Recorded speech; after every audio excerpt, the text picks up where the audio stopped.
창세기 28장 10절로 마지막 22절까지 교독하겠습니다. 야곱이 브엘세바에서 떠나 하란으로 향하여 가더니 한 곳에 이르러는 해가 진지라 거기서 유숙하려고 그곳에 한 돌을 가져다가 베개로 삼고 거기 누워 자더니 꿈에 본즉 사닥다리가 땅 위에 서 있는데 그 꼭대기가 하늘에 닿았고 또 본즉 하나님의 사자들이 그 위에서 오르락 내리락 하고 또 본즉 여호와께서 그 위에 서서 이르시되 나는 여호와니 너의 조 아브라함의 하나님이요 이삭의 하나님이라. 내가 누워있는 땅을 내가 너와 내 자손에게 주리니 내 자손이 땅의 티끌같이 되어 내가 서쪽과 동쪽과 북쪽과 남쪽으로 퍼져나갈지며 땅의 모든 족속이 너와 내 자손으로 말미암아 복을 받으리라. 내가 너와 함께 있어 내가 어디로 가든지 너를 지키며 너를 이끌어 이 땅으로 돌아오게 할지라. 내가 내게 허락한 것을 다 이루기까지 너를 떠나지 아니하리라 하신지라. 야곱이 잠이 깨어 이르되 여호와께서 과연 여기 계시거늘 내가 알지 못하였도다. 이에 두려워하여 이르되 두렵도다 이곳이여 이것은 다름 아닌 하나님의 집이요 이는 하늘의 문이로다 하고. 야곱이 아침에 일찍이 일어나 베개로 삼았던 돌을 가져다가 기둥으로 세우고 그 위에 기름을 붓고 그곳 이름을 베델이라 하였더라. 이 성의 옛 이름은 루스더라. 야곱이 서원하여 이르되 하나님이 나와 함께 계셔서 내가 가는 이 길에서 나를 지키시고 먹을 떡과 입을 옷을 주시어 내가 평안히 아버지 집으로 돌아가게 하시오면 여호와께서 나의 하나님이 되실 것이요 내가 기둥으로 세운 이 돌이 하나님의 집이 될 것이요 하나님께서 내게 주신 모든 것에서 10분의 1을 내가 반드시 하나님께 드리겠나이다 하였더라. 아멘. 오늘 말씀의 제목은 베델의 하나님, 베델의 하나님이라는 제목으로 하나님의 말씀을 증거하도록 하겠습니다. 베델이라는 것은 히브리어인데 벳이라는 것은 집입니다. 엘이라는 것은 하나님입니다. 그래서 베델이라는 것은 하나님의 집이다 이런 뜻입니다. 오늘 이 야곱은요 자신의 힘으로 하려는 자의 대표입니다. 자기 힘으로 뭐든지 해보려고 애를 쓰는 그러한 자의 대표다 이렇게 말할 수 있습니다. 그러한 자신의 힘으로 살아가려는 그 야곱을 하나님께서 오늘 베델에서 만나주셨다라는 것인데 왜 야곱은 이와 같이 자신의 힘으로 모든 것을 하려 했는가? 물론 성정이 그러할 수도 있지만 야곱의 태생 자체가 이삭이요 이 아이가 없어서 기도하지 않습니까? 그때 하나님께서 은혜를 베풀어 주셔서 그 리브가에게 복중에 자녀가 생산되도록 그렇게 해주십니다. 그런데 쌍둥이가 뱃속에 있게 된 거예요. 근데 이 쌍둥이가 뱃속에서부터 얼마나 치열하게 싸우는지 몰라요. 그것 때문에 이 아버지 이삭이 괴로워서 하나님께 기도합니다. 하나님 아버지 이렇게 싸우는데 이거 어떻게 하겠습니까? 이렇게 기도해요. 그러자 하나님께서 답을 주시는데 뭐라고 답을 주시냐면 큰 자가 어린 자를 섬기리라 이렇게 답을 주세요. 그런데 이삭의 마음은 이 하나님의 말씀을 따라가지 않고 어떻게 했어요? 큰 자가 작은 자를 섬기는 게 아니라 원리 원칙대로 장남이 우선권이 있으니 작은 자가 큰 자를 섬겨야 되겠다 이렇게 고집하기 시작합니다. 그것 때문에 여러 가지 가정에 문제가 발생하기 시작해요. 그런데 이쯤 되면 야곱이 자신이 이거 내 힘으로 할 수 없는 것이구나 내려놓고 또 하나님이 일찍이 큰 자가 작은 자를 섬기겠다 말씀하셨으니 그 말씀을 붙들고 잘 조용히 살았으면 순종하게 살았으면 좋았을 법한데 아버지가 자꾸 형님에게 뭔가를 더 주려 하고 장남에게 뭔가 힘을 실어주려고 하니까 이게 못마땅한 거예요. 그래서 자꾸 뺏으려고 합니다. 자기 노력으로 하는 것이죠. 장자권, 축복권 다 빼앗아 버린다라는 거예요. 어떻게 빼앗습니까? 아버지 속이지 않습니까? 형 속이지 않습니까? 거짓말 해가지고 장자권 축복권을 다 뺏어가요. 그러니까 형 입장에서는 얼마나 화가 나겠어요. 자연히 자신이 장자기 때문에 받아야 될 권리인데 동생이 거짓말 해가지고 아버지 몰래 속이고 자신을 속여가지고 장자권 축복권을 다 뺏어가 버린 거예요. 이것 때문에 화가 나가지고 동생을 죽이려고 합니다.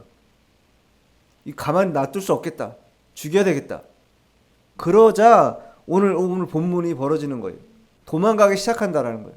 부모와 함께 살았던 정들었던 그 브엘세바 그 집을 버리고 라반이 있는 외삼촌 라반이 있는 그 지역으로 하란이라고 하는 그 지역으로 떠나는 장면이 오늘 본문의 장면이다. 그러니까 이 야곱 입장에서는요 마음이 상당히 위축되고 어려운 상황이에요. 아무도 자신을 돌아봐 주지 않고 가장 든든히 응원해줬던 어머니마저도 옆에 없는 그런 상황이 벌어진 것이 야곱의 인생에서 두 가지 결정적인 사건이 있는데 첫 번째가 바로 뭐냐면 오늘 본문이에요. 베델에서 하나님을 만나는 사건. 두 번째는 약복강에서 기도함으로 환도뼈가 날아가는데도 주님을 붙들으면서 승리하는 겨루어 이기는 그러한 경험을 하지요. 사람은요 많은 만남의 복이 있습니다. 정말로 만남의 복이 있어요.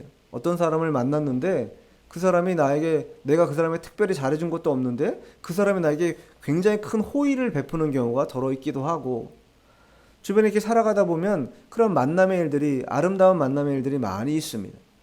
그러나 무엇보다도 인간은요 누구를 만나야 되는가?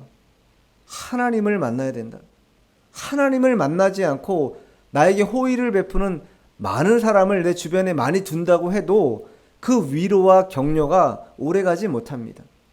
하나님만이 나에게 참된 위로를 주시고 참된 격려자가 되시고 오늘 야곱에게 말씀하셨던 것처럼 내가 너를 떠나지도 않고 내가 이 일을 이루기까지 너와 함께 하겠다.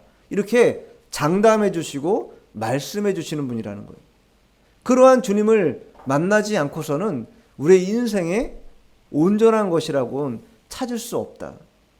실제로요, 주님을 정말로 온전하게 만난 경험을 하면요, 이러한 고백이 자연스럽게 나오게 된다라는 것이 주님만이 나의 모든 것이다. 사람으로부터는 받을 수 있는 게 별로 없다라는 것을 인정하고 주님께 매달려야 된다라는 거예요. 오늘 이 고집불통 야곱이 하나님을 어떻게 만납니까? 하나님이 자꾸 야곱이 사람을 통해서 뭔가 하려고 하고 자기 꾀를 내서 자기 힘으로 뭔가 하려고 하니까 뭐예요? 다 그 수족을 끊어버리는 거예요. 너 이렇게 살아갖고는 나 못 만나겠구나. 다 끊어낸다라는 거예요. 사람 끊어내, 물질 끊어내, 완전히 홀로 남도록 고립시켜버렸다라는 거예요. 그때에서야 비로소 누구를 만나요? 하나님을 만날 수 있다. 그렇기 때문에 더러 우리 인생사에서 우리 개인사 가운데 어려운 일들을 만날 때가 있지 않습니까? 근데 그때가 도리어 기회가 될 수 있다. 주님을 만날 수 있는 가장 큰 기회가 될 수 있다라는 것을 우리가 알아야 됩니다. 그것은 내 인생의 위기가 아니라 내 인생의 기회가 된다. 이렇게 받아들일 수 있어야 된다는 것입니다. 야곱이 오늘 본문이 그 내용을 잘 우리에게 설명해 주고 있는 것입니다. 자, 그러면 읽어보도록 하죠. 자, 10절, 11절 읽어보겠습니다. 야곱이 브엘세바에서 떠나 하란으로 향하여 가더니 한 곳에 이르러는 해가 진지라. 거기서 유숙하려고 그곳에 한 돌을 가져다가 베개로 삼고 거기 누워 자더니 야곱의 브엘세바 아버지 집이죠. 이삭이 있는 아버지 집 떠난 거예요. 도망친 거죠. 떠난 게 아니라 자의로 떠난 게 아니라 어쩔 수 없이 살아야 되기 때문에 도망간 거예요.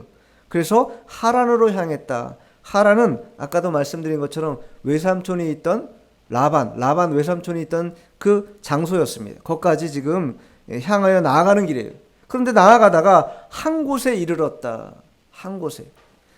지명을 말해주지 않아요. 성경은. 그저 한 곳에 이르렀다. 이렇게 말해요. 그러나 이 한 곳은 어디입니까? 베델이죠. 베델. 이 한 곳은 베델입니다. 하나님의 집이라는 곳이. 여기가 중요한데 우리는요, 하나님을 만나는 장소가 있어야 된다. 그것이 교회가 될 수도 있고, 혹은 교회 아닌 또 다른 장소가 될 수도 있고, 어떤 환경이나 어떠한 장소든 반드시 중요한 건 하나님을 만나는 그러한 장소가 우리에게 개인적으로 있어야 된다라는 거예요. 그곳에 머물러 있어야 된다라는 거예요. 근데 그 형편이 어떠했어요? 거기서 유숙했다. 길에서 유숙했다라는 거예요. 노숙이에요, 노숙. 지금 대한민국은 봄에서 이제 여름으로 가는 그런 계절을 맞이해서 밤이 돼도 별로 이렇게 춥지 않은 그런 시기지만 이 이스라엘 땅, 이 팔레스타인은요, 굉장히 낮과 밤의 기온차가 상당히 큽니다. 낮에는 떼약빛처럼 덥기 때문에 하나님이 이스라엘 백성들을 보호하시기 위해서 구름 기둥으로 강렬한 빛을 막아주셨기 때문에 그들이 그 떼약볕에서 죽지 않고 다닐 수 있었고, 밤에는요 영하로 확 떨어지는 그런 기온이에요. 그래서 춥기 때문에 불기둥으로 그것을 온도를 조절해서 보호해 주셨다라는 거예요, 하나님께서. 그러한 좋지 않은 그런 기후가 이 팔레스타인 땅의 기후인데, 이 야곱이 뭐예요? 도망자의 신세이기 때문에 가다 보니까 길에서 자야 된다라는 거예요. 길에서 자야 되는데 뭘 했어요? 그곳에 한 돌, 뭘 벨 만한 게 없으니까 돌을 가져다가 놓고 그걸 베개 삼아서 누워 잤다라는 거예요. 그 그림을 한번 상상해 보세요, 여러분. 내가 만일 이 본문의 주인공처럼 야곱처럼 돼서 한번 그 속에 들어가 보십시오. 내가 정말로 형에게 죽임당하기 직전에 도망와가지고 길에서 노숙하면서, 그것도 베개 벨 게 없어서 돌베개 베고 누워 자는 그런 나의 모습을 한번 상상해 보세요. 얼마나 처량합니까? 참으로 인간적으로 볼 때는 가장 밑바닥에 빠진 거예요. 가장 밑바닥까지 떨어져 버린 거예요. 아무런 낙도 없고 앞으로 미래에 어떤 소망도 없는 그러한 삶의 길이 이제 끝이 아니라 뭐가 된 거예요? 이제 시작되기 시작한 거예요. 이제 그 불확실성, 나를 받아주지 않는 그 모든 상황, 그동안은 내 마음대로 뭔가 되었는데 이제부터 하려고 보니까 내 마음대로 되는 게 아무것도 없어요. 아무것도 나를 도와주지 않고 누구도 내 손을 받아주지 않고 나를 도와주지 않는 그러한 절체절명의 상황, 길에서 잘 수밖에 없는 그런 상황에 지금 야곱이 빠져버리게 된 것이. 자, 12절 읽어보세요. 꿈의 꿈에 본즉 사닥다리가 땅 위에 서 있는데 그 꼭대기가 하늘에 닿았고 또 본즉 하나님의 사자들이 그 위에서 오르락내리락 하고. 그렇게 돌베개 베고 잠이 든 거예요. 얼마나 길을 하루 종일 걸었으니 얼마나 피곤했겠어요. 잠이 드는 것이죠. 근데 꿈을 꿨다. 꿈을 꿨다. 창세기가 1장부터 50장까지 있는데 1장부터 11장까지는 창조 기사라고 합니다. 그리고 12장부터 50장까지를 족장 기사라고. 족장이라는 것은 우두머리라는 뜻이죠. 아브라함이 우두머리였고 이삭이 우두머리였고 야곱이 우두머리였고 최종적으로는 요셉이 우두머리였다라는 그런 의미로 족장 시대라고 합니다. 이 족장 시대에는요, 하나님의 말씀이, 기록된 말씀이 완성되어 있지 않기 때문에 하나님이 어떻게 하나님의 뜻을 계시하셨는가, 때로는 이와 같이 꿈으로 계시할 때가 더러 있으셨다라는 거예요.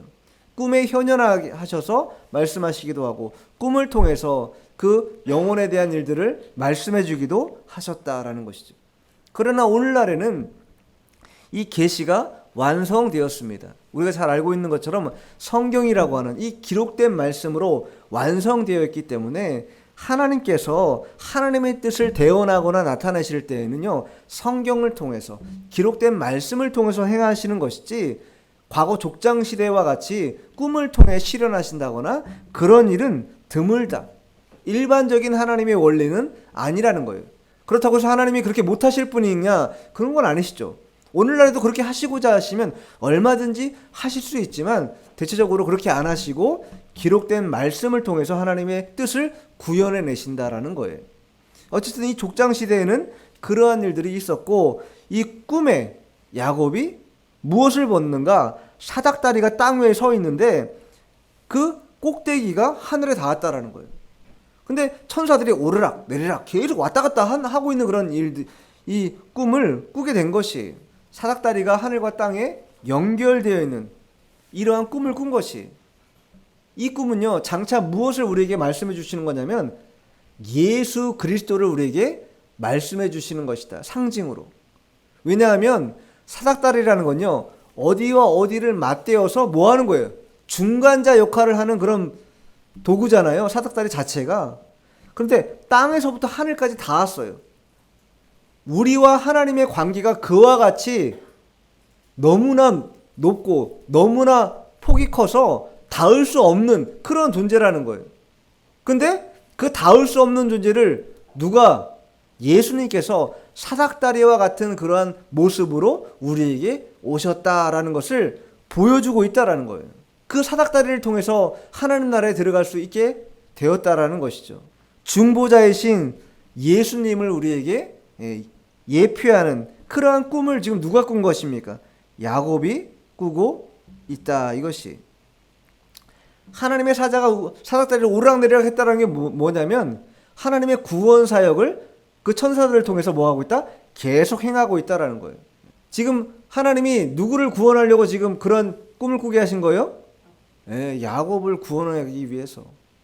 나중에도 하겠지만 그 전까지는요, 할아버지도 아버지도 하나님을 섬기는 그러한 가정이었어요. 그러니 자연스럽게 나도 그러면 나는 믿는 가정의 자녀니까 당연히 믿겠지, 이렇게 생각했던 거예요. 또 그것도 그렇게 받아들였어요. 근데 실제로는 뭐 한 거예요?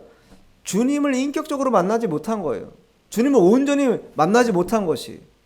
그러니까 뭐 한 것입니까? 자기 꾀 따르고 자기의 힘을 빌어서 뭔가 해보려고 한 것이죠. 그러니까 하나님 다 끊어버리신 거예요. 그래서 야곱을 구원하시고자 하기 위해서 지금 돌베개 베고자 하는 그 처량한 가운데에서도 꿈을 꾸게 하신 것이다. 오늘 제목이 뭐라 그랬어요? 베델의 하나님. 베델의 하나님은 어떠한 하나님인가? 오늘 세 가지 살펴보려고 합니다. 첫 번째, 베델의 하나님은 어떠한 하나님인가? 외로운 자를 만나주시는 하나님이다. 외로운 자를 만나주시는 하나님이다. 외로운 자를 모른 척하는 하나님이 아니라는 거예요. 사람은요, 외로운 사람들, 외톨박이 있잖아요? 그러면 더 안 갑니다. 사람들은. 요즘 우리 흔한 친구들 말로 인싸, 아싸 이런 얘기 하잖아요? 인싸가 뭡니까? 인기 있다라는 거예요. 그럼 그런 인기 있는 사람들 주변에 뭐 어떻게 해요? 뭐 오지 말라고 다 모입니다. 근데 아싸, 변두리 있는 친구들, 뭔가 이 대인관계가 어렵고 잘 안 되는 친구들, 내성적이고 어려운 친구들 어떻게 해요? 잘 안 가려고 한다라는 거예요. 사람들 자체가. 그게 현실이에요. 그러나 여기에서 우리가 낙심하지 말아야 된다. 왜? 베델의 하나님은 그렇게 외롭고 지쳐있는 그 영혼에게 어떻게 하신다? 찾아가신다. 사람들은 거들떠도 안 보고 사람들은 찾지 않는 그 영혼에게 하나님은 찾아가신다라는 거예요. 그도 아무도 의지할 수 없는, 야곱도 마찬가지잖아요. 아무도 의지할 수 없는 그러한 순간이었지 않습니까? 근데 그 외로운 야곱의 영혼에 하나님이 어떻게 하신 거예요? 찾아가셨다. 그 이유는 왜냐? 외로운 자들은요, 하나님을 뭐예요? 의지합니다. 외롭지 않은 자들, 인싸, 잘 나가는 자들은요, 하나님 절대 의지하지 않습니다. 왜? 자기 힘으로도 얼마든지 가능하다고 생각하고 또 실제로 어느 정도는 그게 되어지기 때문에 하나님 찾을 일이 없어요. 그러나 세상적으로 볼 때 그게 좋은 것 같고 잘 되는 것 같으나, 그러나 그것은 안타까운 일이다. 외로워야, 우리의 마음이 낮아져야 하나님을 찾게 되고 하나님을 의지하게 된다라는 것입니다. 자, 시편 한번 찾아볼게요. 시편 14절. 주께서는 보셨나이다. 주는 재앙과 원한을 감찰하시고 주의 손으로 갚으려 하시오니 외로운 자가 주를 의지하나이다. 주는 벌써부터 고아를 도우시는 이신이이다. 하반 중반절에 뭐라고 썼어요? 외로운 자가 주를 의지하나이다. 주는 벌써부터 고아를 도우시는 이신이이다. 약한 자, 고아와 과부같이 약한 자들, 세상적으로 버림받고 외롭고 쓸쓸하고 그것으로 인해 고통받는 그러한 자들을 사람들은 안 쳐다보지만 주님은 계속 주시하고 있고 보고 계신다. 그러니 우리는 그 하나님을 의지하기만 하면 된다라는 것이에요. 사람 의지해봐야 나오는 거 하나 없습니다. 하나님을 의지할 때 하나님은요, 사람들처럼 우리를 멸시하거나 모멸감을 주거나 적대시하지 않습니다. 언제나 사랑으로 우리를 품어주시고 우리를 붙잡아주시고 인도해주시는 그러한 분이 하나님이라는 거예요. 디모데전서도 한번 찾아볼게요. 디모데전서 5장 5절, 6절.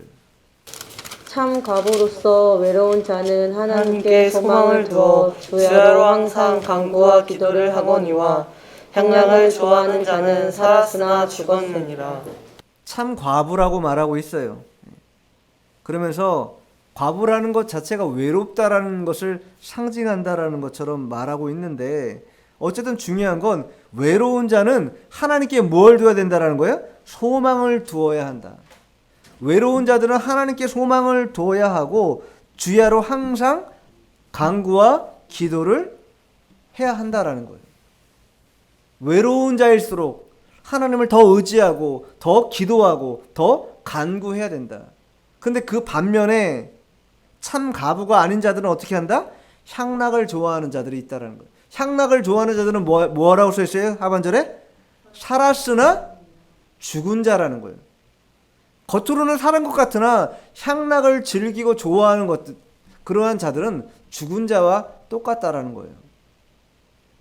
왜? 하나님께 소망을 두지 않기 때문에, 하나님께 간구하고 기도하지 않기 때문에. 향락이라는 건 뭐예요? 자신의 외로움과 쓸쓸함을 무엇로 달래는 거예요? 세상에 있는 것들로 뭔가를 달래려고 하는 게 향락을 하는 그런 많은 사람들의 취지이고 목적입니다. 그러나 성경은 그렇게 가르치지 않아요. 그 힘들고 외로운 인생길을 걸어갈 때 그것으로 채우지 말고 기도와 간구로 주님을 의지하는 것으로 그것을 채워 나아가라는 거예요. 그것이 복된 길이다. 참된 것이다. 이렇게 우리에게 말씀해 준다라는 거예요.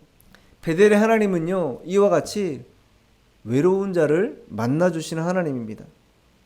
외로운 자를 그냥 못 본 척하지 않으십니다. 여러분들 가운데 나 스스로가 외로운 자다. 오늘 찬송 불렀죠? 291장. 외롭게 사느니 그 누구인가. 주님을 만나면요, 세상적으로 외로운 것 같아도 외롭지 않다라는 것이에요. 주님이 함께하는 것이 얼마나 큰 복인지 모른다라는 것이. 그러니 낙심할 필요 없습니다. 세상적으로 내가 가진 게 없고 붙드는 게 없고 또 사람들도 나를 아는 척 안 하고 내가 할 줄 아는 것도 없고 가진 것도 없기 때문에 거들떠도 안 본다. 그것 때문에 낙심된다? 그럴 필요 없다라는 거예요. 하나님은 그러한 자들을 찾아가 주신다. 그 외로운 자들을 만나 주시는 베델의 하나님이다라고 우리가 믿고 주님을 더 의지해야 된다라는 것입니다. 두 번째 보죠. 두 번째 하나, 베델의 하나님은 어떠한 하나님인가? 자, 13절 본문입니다. 13, 14. 또 본즉 여호와께서 그 위에 서서 이르시되 나는 여호와니 너의 조부 아브라함의 하나님이요 이삭의 하나님이라. 내가 누워있는 땅을 내가 너와 내 자손에게 주리니 내 자손이 땅의 티끌같이 되어 내가 서쪽과 동쪽과 북쪽과 남쪽으로 퍼져나갈지며 땅의 모든 족속이 너와 내 자손으로 말미암아 복을 받으리라. 두 번째 베델의 하나님은 어떠한 하나님인가? 소망을 주시는 하나님이다. 소망을 주시는 하나님이다. 야곱이 얼마나 지금 어려운 상황입니까? 그런 어려운 상황에 있는 그 야곱에게 하나님이 뭐라고 말씀하세요? 아브라함의 하나님, 이삭의 하나님, 내가 누워있는 땅을 내가 너와 내 자손에게 주리라. 지금 너가 누워있는 그 땅을 내가 너에게 주겠다라는 거예요. 뿐만 아니라 내 자손이 땅의 티끌같이 서쪽, 동쪽, 북쪽, 남쪽으로 퍼져나간다. 땅의 모든 족속이 너와 내 자손으로 말미암아 복을 받게 될 것이다. 현실적으로 보면요, 가장 밑바닥인 거예요. 소망이 아무것도 없는 상황이 지금 야곱은. 근데 그러한 야곱에게 꿈의 하나님이 찾아가셔서 이와 같이 말씀해 주고 있다는 거예요. 내가 너 할아버지한테도 약속했지, 너 아버지에게도 약속했지, 내가 오늘 너에게도 약속할게. 너로 말미암아 많은 사람들이 복을 받을 거고 너가 머물고 이 땅이 바로 너의 자손들의 땅이 될 거야. 이렇게 지금 소망을 주고 있다라는 거예요. 아무것도 가진 자 없고 도망자 신세인 그 야곱에게 하나님이 할아버지와 아버지에게 약속했던 그 약속의 일들을 다시 야곱에게도 허락해 주시고 있다라는 것이. 그러면서 또 자 15절도 읽어보죠. 본문 15절. 내가 너와 함께 있어 내가 어디로 가든지 너를 지키며 너를 이끌어 이 땅으로 돌아오게 할지라. 내가 내게 허락한 것을 다 이루기까지 너를 떠나지 아니하리라 하신지라. 이게 더 복된 하나님의 소망입니다. 뭐예요? 내가 어디로 가든지 너를 지켜주겠다. 이것만큼 든든한 게 어딨어요? 우리 인생에 누가 나를 지켜줍니까? 육신의 부모가 자녀를 어떻게 지켜줄 수 있어요? 못 지켜줍니다. 24시간 어떻게 지켜줘요? 어떻게 따라다닐 수 있습니까? 못 지켜줍니다. 그러나 오직 하나님이 우리를 떠나지 않고 우리를 지켜주시겠다. 야곱에게 약속해 주시고 있다는 거예요. 그 다음에 하반절에도 뭐라고 그래요? 너를 떠나지 아니하리라. 내가 너를 떠나지 않는다라는 거예요. 여러분, 우리는요, 사람이 나를 떠나는 경험을 어린 시절부터 숱하게 했습니다. 그렇게 믿었던 사람이 나를 떠나. 그렇게 신뢰했던 사람이 나를 떠나요. 저 사람은 안 떠나겠지. 저 사람만큼은 나와 함께 해주겠지. 라고 했던 그 사람조차도 때로는 떠난다라는 거예요. 그게 인생입니다. 그러나 하나님은요, 분명히 말씀하세요. 내게 허락한 것을 다 이룰 때까지 내가 너를 떠나지 아니하리라. 이 약속의 말씀이 우리에겐요, 얼마나 소망이 되는지 모릅니다. 사람이 약속한 것도 때로는 우리에게 소망이 될 때가 있는데, 만물을 창조하시고 다스리시는 하나님이 약속하신 이 약속이 얼마나 우리에게 큰 소망이 되겠어요. 나그네와 같은 인생의 여정을 이제 시작하는 사람이에요, 야곱은. 근데 그러한 야곱에게 하나님이 찾아오셔서 할아버지, 아버지에게 줬던 그 약속의 일들을 지금 다시 허락하시고 있다. 사람으로 볼 땐요, 다 소망 끊어진 자입니다, 야곱은. 그런데 소망 끊어진 그 야곱에게 하나님이 다시 그 소망을 불어넣어주고 있다. 너 포기하지 마. 너 인생을 그냥 그대로 멈추게 하지 않을 거야. 나는 너의 하나님이 될 것이고 나는 너를 떠나지 않을 거고 너 인생을 다시 새롭게 이끌어 갈 거야. 이렇게 우리에게 말씀해주고 있는 것과 똑같은 것입니다. 야곱에게 했던 그 말씀, 우리들에게도 동일하게 하고 있다라는 것이. 사람은요, 근본적으로 소망이 없으면요, 죽은 것과 같습니다. 무엇이 됐건 소망이 있을 때 그 소망이 나를 살아있게 하고 움직이게 한다라는 거예요. 근데 하물며 하나님이 약속한 소망이라고 하면 그것이 얼마나 내 인생에 큰 순기능을 할 수 있겠습니까? 얼마나 아름다운 일들을 만들어갈 수 있겠냐고요. 오늘날 우리들도 마찬가지입니다. 현실 세계 속에서 정말 소망할 것이 없다. 아, 정말 소망이 안 된다. 이런 때가 많이 있습니다. 현실이 그러합니다.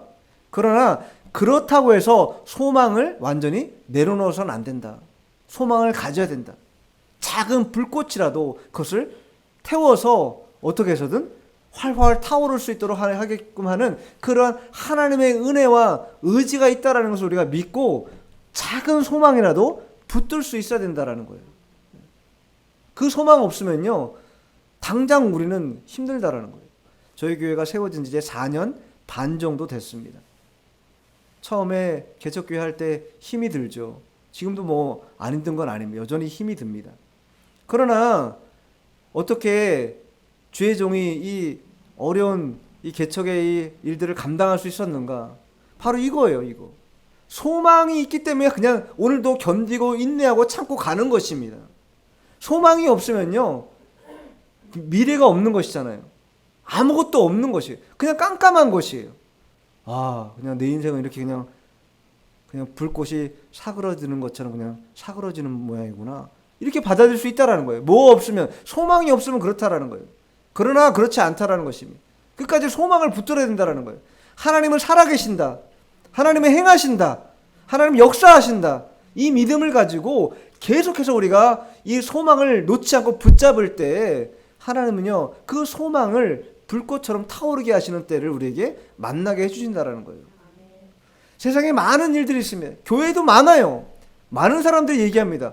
아, 이렇게 어려운 때 교회를 왜 개척해? 너 교회 개척하지 마. 해봐야 되지도 않아. 되지도 않을 거야. 그런 얘기를요, 제가 개척하기 이미 1년 전부터 숱하게 들어왔습니다. 그런데 제가 왜 개척했는 줄 알아요? 내 고집이 있기 때문에 그랬을까요?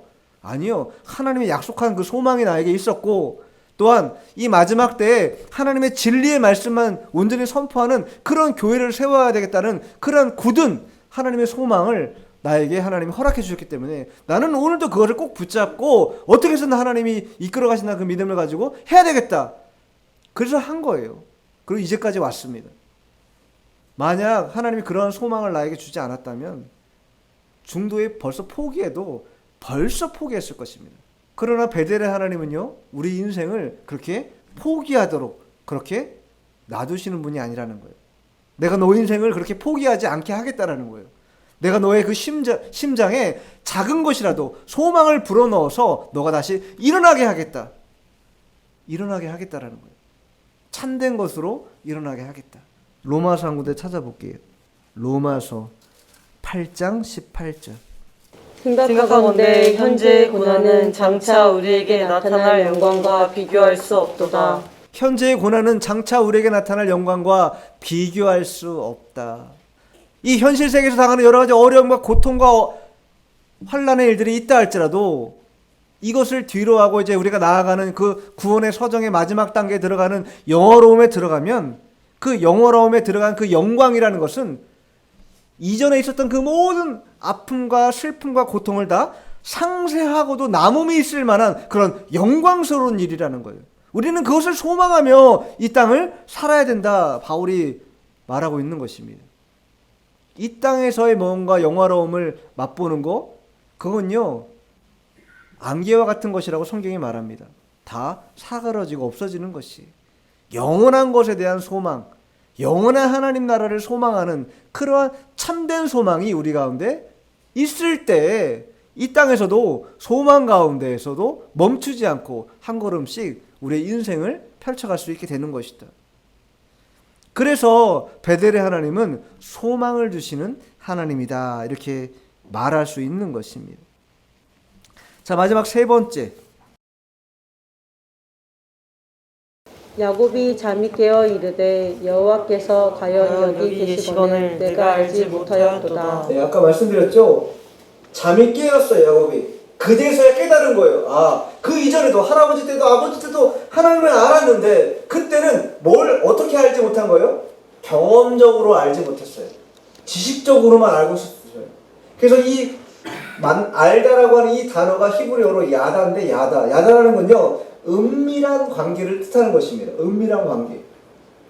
그만큼 밀접하게 하나님과 나의 관계가 밀접해졌다. 가까워졌다라는 것을 뜻하는 것이. 그 이전에 야곱은 그런 하나님을 만나본 적이 없었다라는 거예요. 근데 이제 그런 하나님을 만나게 됐다. 베델에서 그 외로운 돌베개 베고 자는 그 길에서 주님을 만나게 됐다라는 것입니다. 이게 야곱 인생의 첫 번째 전환점이었습니다. 그 이전까지는 어땠어요? 소망 없이 그냥 불가피하게 도망자 신세였습니다. 야곱은. 그러나 이 돌베개 베고 자는 이 꿈속에서 주님을 만남으로 인해서 그 인생의 확연한 전환기가 벌어지게 된다. 자, 그러면 17절. 이에 두려워 이르되 두렵도다 이곳이여 이것은 다름 아닌 하나님의 집이요 이는 하늘의 문이로다 하고. 두렵다라는 거예요. 하나님을 만났기 때문에 두렵다라는 거예요. 그러면서 자기 고백을 하죠. 여기야말로 하나님의 집이요 하늘의 문이다. 그전까지는 하나님을 깨닫지 못한 자였습니다. 그러나 하나님이 베델에서 이 야곱을 만나주는 순간 그가 다시 한번 주님을 고백하는 거룩함을 갖는 그러한 인생의 전환기를 만나게 된 것이다. 자, 18절 19절 야곱이 아침에 일찍 일어나 베개로 삼았던 돌을 가져다가 기둥으로 세우고 그 위에 기름을 붓고 그곳의 이름을 베델이라 하였더라. 이 성의 옛 이름은 루스더라. 네. 야곱은요, 주님을 만나는 순간 아까 전환기가 그 인생에 펼쳤다고 얘기했잖아요. 바뀐 게 있습니다. 그 이전까지 하나님 앞에 뭘 하려고 하는 자가 아니었어요. 하나님 것을 뺏으려고 했던 자지. 뭐든 자기 걸로 만들려고 했던 자지, 하나님에 대한 신앙 고백도 없었고 하나님께 뭔가 하려고 하는 자가 아니었다라는 거예요. 근데 뭐라고 썼어요? 아침에 일찍이 일어나 배기로 삼았던 돌을 가져다가 기둥을 세웠어요. 그리고 그 위에 뭘 했다고요? 기름을. 잠깐 아까 예배드리기 전에 출애굽기 40장에 제가 말씀드렸죠? 기름을 붓는다는 건 뭐라고요? 거룩한 것을 뜻하는 것일 뿐만 아니라 거룩하다는 건 뭐지? 구별되었다. 그 이전까지 나는 옛 야곱이었다는 거예요. 옛 성품을 가지고 살아가는 자였다는 거예요. 그러나 이제 주님을 만나는 순간 내가 베고 잤던 그 돌베개로 베고 잤던 그 돌을 세워서 기둥 삼아서 기름을 부어서 특별하게 기름 붓고 그곳을 베델이라. 그 이전까지는 그 지역 이름이 루스였습니다. 루스. 근데 루스라는 이름을 버리고 야곱이 뭐라고 그 지명을 정한 거예요? 베델이다. 하나님의 집이다. 여기가 하나님의 집이다. 이렇게 자기 신앙 고백을 하고 있는 것이. 자, 20절, 21절. 야곱이 서원하여 이르되 하나님이 나와 함께 계셔서 내가 가는 이 길에서 나를 지키시고 먹을 떡과 입을 옷을 주시어 내가 평안히 아버지 집으로 돌아가게 하시오면 여호와께서 나의 하나님이 되실 것이요. 네. 돌기둥 세워서 기름 붓고 뭐라고 지금 고백해요? 첫 일성이 뭐예요? 야곱이 서원하여. 서원한다는 건 뭡니까? 약속? 서원한다는 건 하나님의 은혜를 받고자 하는 마음으로 뭔가 결심하는 했다는 거예요. 결심해서 이루겠다라는 것이.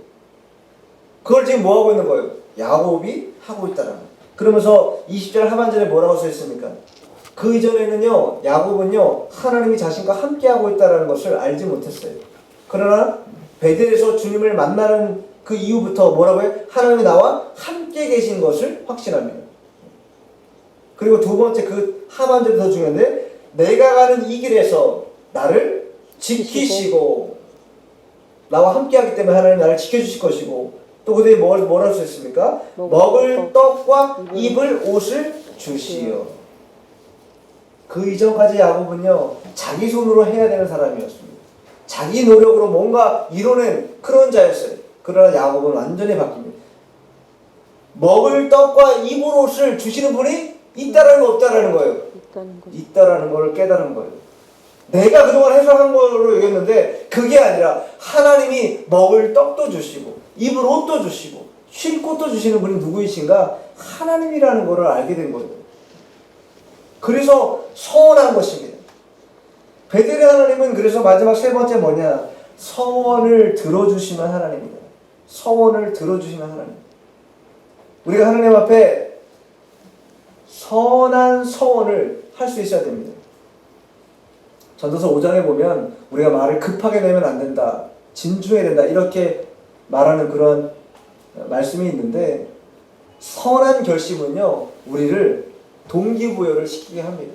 주님을 바라보도록, 주님이 나를 지키시는 분으로 인식하도록, 또 먹을 것과 입을 것을 공급해 주시는 그런 하나님이 나의 하나님이라는 것을 알게 해주시는 것이 그 선한 결심을 통해서 나타나게 된다. 이것이.